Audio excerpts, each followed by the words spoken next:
If you want a better way to hire people, this video is for you. It starts with one mistake, and almost everyone makes it. We trust our gut when judging people's character, and that is where things go wrong. An Israeli psychologist first saw this in the army. The recruits were given a short personal interview, and the interviewer had to form a general impression of their character. This sounded reasonable on the surface, but our psychologist noticed something strange in who got selected. When a candidate looked impressive in one moment, he started looking impressive everywhere. Strong became confident. Confident became capable. Capable became leadership material.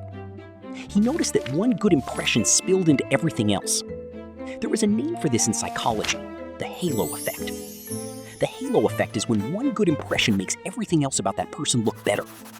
Someone speaks well, so we assume they are smart. Someone looks confident, so we assume they are competent. Someone performs well once, so we start believing they are good at everything, and on and on. To test his hypothesis, the psychologist compared the interviewer's scores with how the recruits actually performed later. The result was brutal. The people who looked best in the interview did not always perform best later. That is how unstructured interviews fool us. So the psychologist changed the process. Interviewers could no longer just ask, "What do I think of this person?" They had to ask specific questions to judge 5 separate traits: responsibility, sociability, punctuality, independent thinking, sense of duty. Each trait had to be judged separately, and then scored between 1 to 5.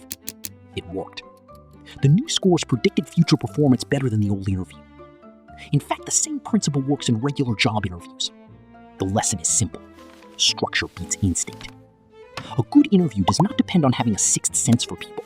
It depends on judging evidence, not impressions. Like and subscribe for more.